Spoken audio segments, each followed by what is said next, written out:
We can spend a lot of energy in our lives simply trying to avoid a feeling or an experience that has been painful to us.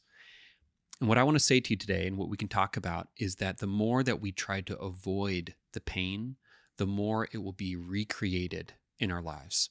And there's some reasons why this is. I'm going to talk about some of the psychological reasons, but also some of the existential reasons why this is and what can be possible for you in the midst of that pain. But let's take an example. Okay. So we can talk about some different emotions that we might want to not have in our lives, right? For different reasons. For some of us, it might be anger. Maybe you had an angry parent or a self critical parent.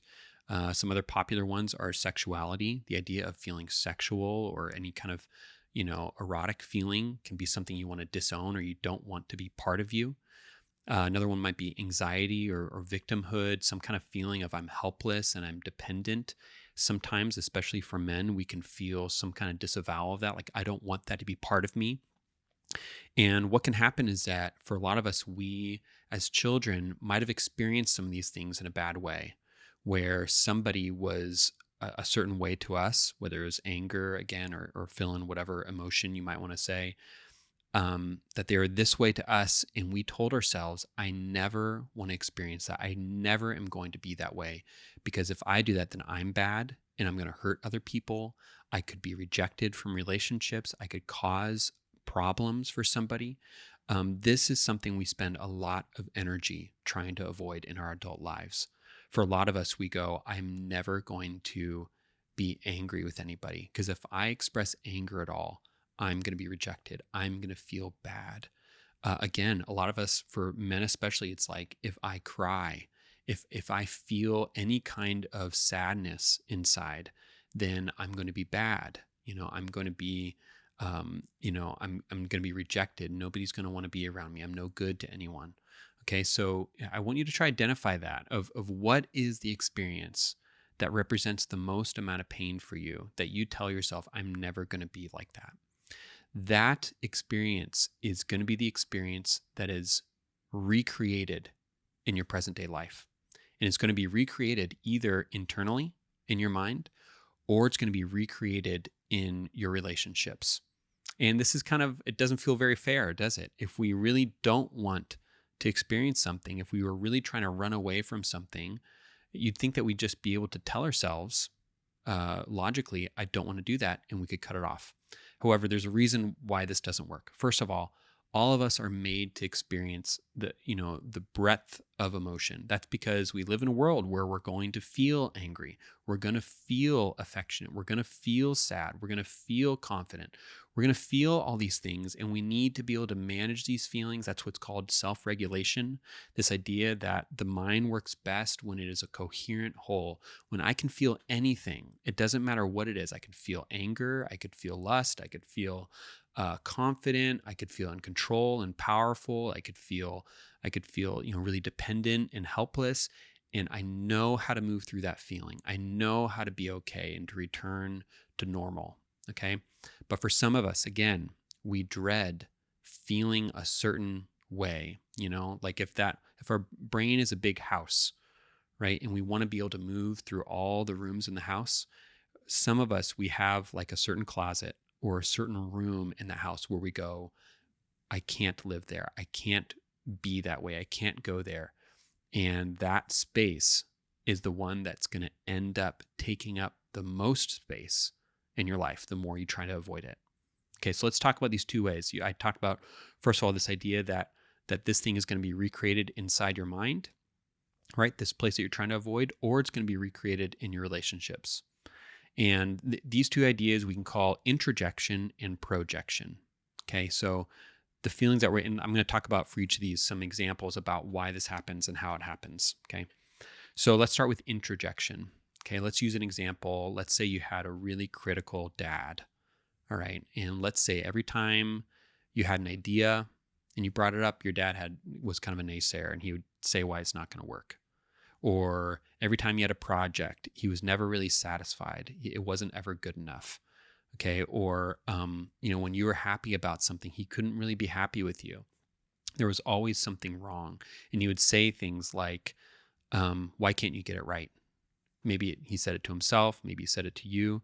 And you told yourself, I'm never going to be like that. I'm going to avoid this. I never want to experience that again. I never want to feel small like that. When he would say that to me, I never want to feel wrong like that or embarrassed like that when he says things like that to me. And I never want to do that to anybody else. I never want people to look at me the way that I had to look at my dad in those moments, because I didn't want anything to do with him when he would treat me that way. I was so upset, right? So let's say as you get older, you say, I know what I'm going to do is I'm not going to have him in my life. I'm not going to talk to him. I'm not going to tell him things that I'm happy about, because he's going to criticize me and he's not really going to respond. So I'm just not going to talk to him. And also, any friend who reminds me of that, any friend who's critical or they can't be happy for me, I'm not really going to talk to them very much. And as long as I can do that, then I know I'll kind of protect my peace. I'll be far away from that, and I won't have to feel that pain of feeling small and feeling insignificant and feeling embarrassed of myself. Okay. Well, here's what's going to happen. And this is kind of sad, because what we wish we could do is do that and that it could be that easy, right? But what's going to happen is that we're going to have this little template running in our mind that is built over the years of being with dad, right? Where we get away from dad, and let's say you're doing a wood project at home, or you're applying for a job, or you're sending an email to your boss, or you're planning a date for your spouse, anything. And you might start to hear yourself say, why'd you have to do that? You can't get it right. What are you doing? Come on. That's not going to be good enough, right? You're going to hear the same voice inside of yourself that you're trying to avoid. So no matter how much you pulled away from dad in that moment, you ended up re-experiencing dad inside of your mind. And this is because when we have repeated experiences with people, those kind of well-worn tracks through childhood end up becoming a part of our mind. They end up becoming an inherited way that we learn to move through emotions. It's a part of ourself, really. And the thing is, when we hold on to that part, even though it causes unhappiness, it's kind of a way of staying attached to dad. There's a part of us that still believes that if it wasn't for that critical attitude, that we would be a mess. We would be an embarrassment. We wouldn't actually be good enough. No one would want to be around us. We'd be this silly, stupid, little small person that no one would want to be around. And so we attach to that voice thinking it's only this, it's only my self-criticism that is keeping me from being an embarrassment. So it's a way of staying attached to dad, even though we've kicked him out. Even though we tell ourselves, I don't want to be with him, we kind of believe him in that moment. So the thing that we try to avoid, the criticism from somebody else, ends up visiting us as an inherited part of the self that we manage day to day. And that can be really difficult for people. It can be really difficult, first of all, to realize that it doesn't matter how many people they cut off, they're still going to be left with this voice. It can also be really difficult because it can be hard to acknowledge more than anything that we actually believe dad. We actually believe this person, and that we're actually attached to it. We have some affection for it. We keep it like a little trinket, part of our lives. That can be a really hard thing to acknowledge for some of us. This is called introjection. It's a defense. It's a defense against feeling embarrassed, feeling ashamed and small. And so we keep this part as a way of trying to avoid feeling the same way we felt when we were kids. Now I want to talk about projection. Okay, this one might be a little more familiar to you. This idea that somebody might be projecting their feelings onto another person. But I want to talk about what it is. Okay, so let's pick anxiety, okay, helplessness. And let's say I never want to think of myself as helpless.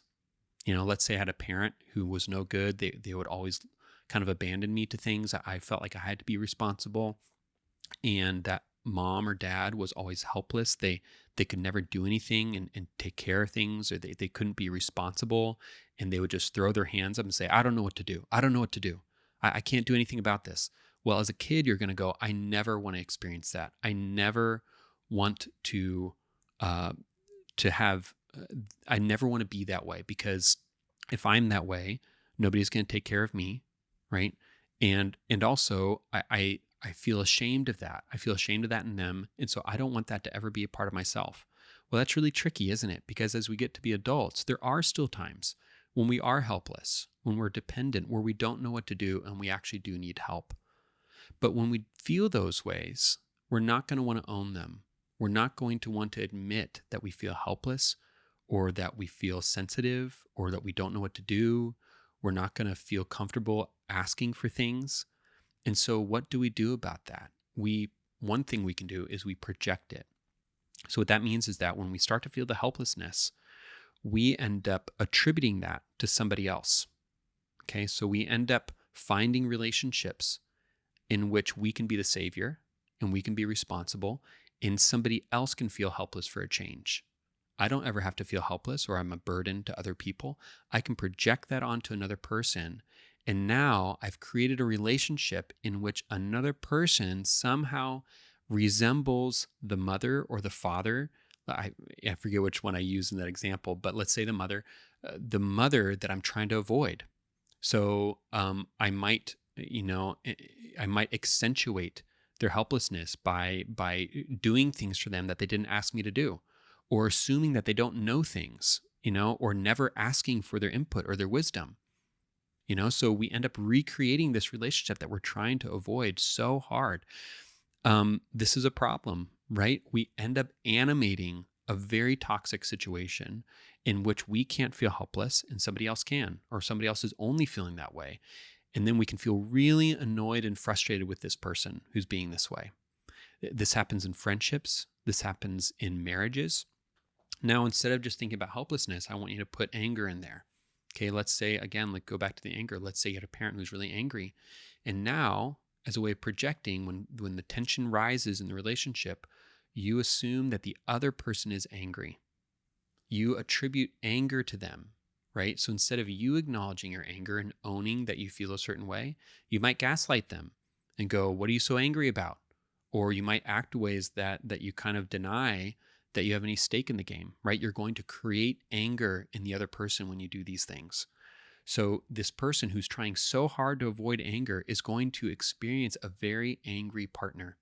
Not only, and again, I want to parse this apart, not only one part of it is that they're going to find a good container, meaning they're going to find somebody who might tend to get more angry than them because that makes them feel a little more relieved. They don't have to be the angry one. This other person is angry, right?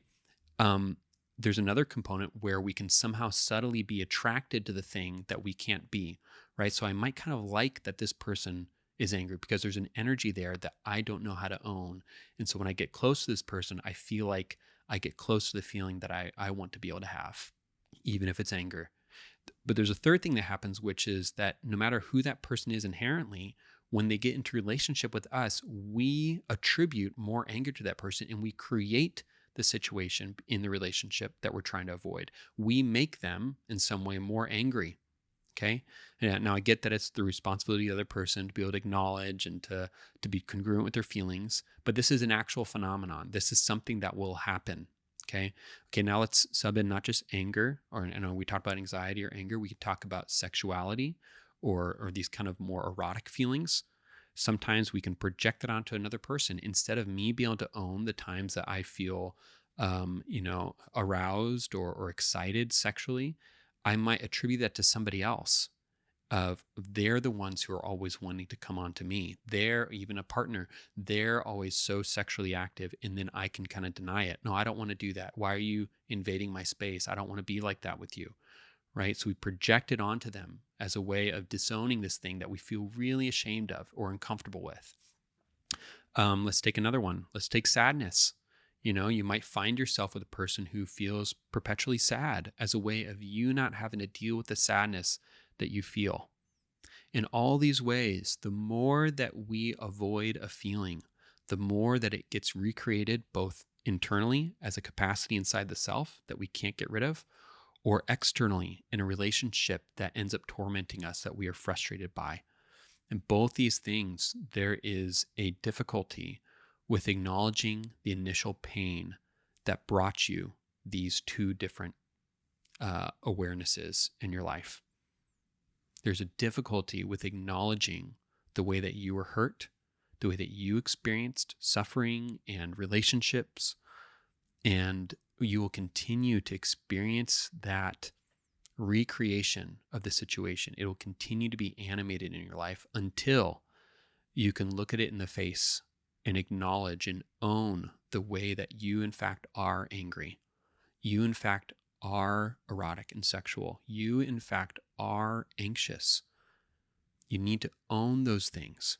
So there's one way of looking at it as kind of this unfair hell that's created in your life, that no matter what you do, you end up keep experiencing this. There's another way to view it, though, in this kind of more hopeful way that I like to try on, which is that when these things are recreated, it's kind of like your body saying you're needing to return to the scene of the accident.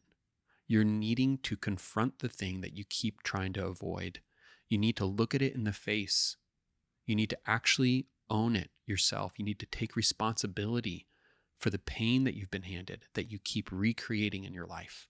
And I think that's a hopeful message that we don't usually hear in the middle of this. Usually we want to act the victim, right? And I get that. I think there are obviously the things that have been done to us, especially as children, are not things that we brought upon ourselves.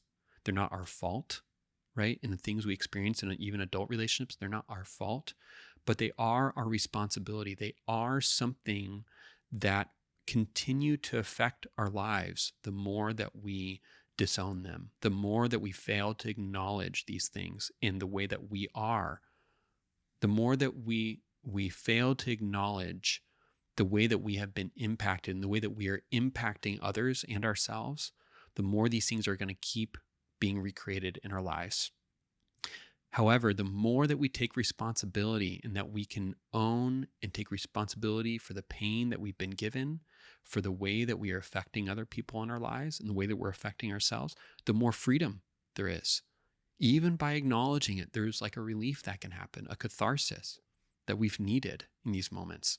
So if that's you, if you've had like a painful experience as a child, maybe an angry parent or a way that you were left in pain and you've ever told yourself, I never want to do this again, the first step is to acknowledge that this has deeply impacted you. And it's a pain that you need to return to and confront fully. You need to come back to the pain so that you can actually be free.